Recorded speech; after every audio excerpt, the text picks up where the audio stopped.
আসসালামু আলাইকুম দোস্ত। মুসা আলাহিস সাল্লামের জামানায় তারা উম্মত তার কাছে মুসা আলাহিস সাল্লামের কাছে এসেছেন এবং বলছেন যে হুজুর, আপনাকে তো আল্লাহ অনেক শক্তি দান করেছেন এবং আপনি আল্লাহর কাছে যা চান তাই পান, তা আপনি আমার জন্য দোয়া করবেন, আমি জীবজন্তুর ভাষা শিখতে চাই।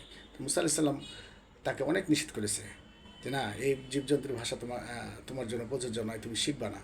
তখন তিনি শোনেননি। তখন মুসা আলাহিস সাল্লাম আল্লাহর কাছে হাত তুলে দোয়া করেছেন এবং তিনি তাকে সেই তৌফিক দান করেছেন এবং সে শিক্ষা লাভ করে বাসায় চলে গেছে। তার বাসায় অনেক জীবজন্তু ছিল, যেমন ঘোড়া ছিল, মহিষ ছিল, মোরগ, কুকুর ছিল। তো একদিন ওই ওই বাড়ির মালিক একটা রুটি ফেলে দিয়েছে। তখন একটা মোরগ এসে রুটিটা তুলে নিয়েছে।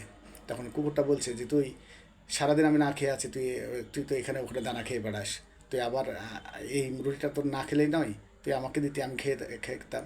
তখন বলছে মোরগটা বলছে যে আজকে আমাদের মালিকের আমাদের মালিকের মহিষ মারা যাবে, তুই কালকে সকালে তুই খুব পেট ভরে খাস। এ কথা শুনে ওই লোক তখন ওই রাত্রেই মহিষটা বিক্রি করে দিয়েছে। তখন সকালবেলা কুকুর বলছে তুই তো মিথ্যা কথা বললি, তুই তো বললি যে মহিষটা মারা যাবে আর আমি খাবো। তখন বলছে যে আমাদের মালিক কী করে বুঝতে পেরেছে, তা ওই রাত্রেই বিক্রি করে দিয়েছে। যার বাড়িতে বিক্রি করেছে দেখা ওই বাড়িতে যে মহিষটা মারা গেছে। তো যাই হোক, তুই সকালে খেতে পাসনি, সারা রাত থেকে না খেয়েছিলি, আজকে আজকে রাত্রে আমাদের মালিকের ঘোড়াটা মারা যাবে, তুই এই ঘোড়াটা সকালবেলা পেট ভরে খাস। এই কথা শুনে ওই লোক তড়িঘড়ি করে একটা ক্রেতা দেখে ওই ঘোড়াটা বিক্রি করে দিয়েছে। তখন সকালবেলা কুকুর আবার মোরগকে বলছে যে তুই তো মিথ্যা কথা বললি, আমাকে আজকে 2 দিন ধরে তুই না খেয়ে রেখেছিস। তখন বললো যে না, আমি সত্যি কথা বলছি, ঘোড়াটাও যে দেখ, খোঁজ নে, ঘোড়াটাও মারা গেছে। তখন বলছে যে তাহলে আমার খাবার কি হলো?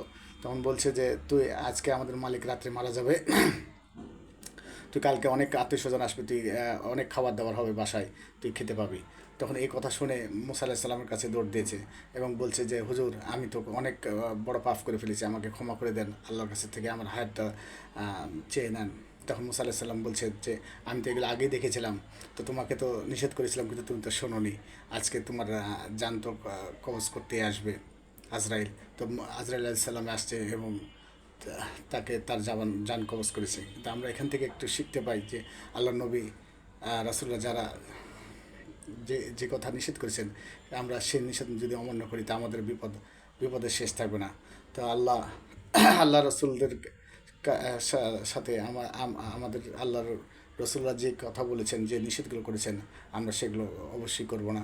আল্লাহ আমাদেরকে সেই তৌফিক দান করুন এবং আল্লাহ রসুলের পথে চলার তৌফিক দান করুন। আল্লাহ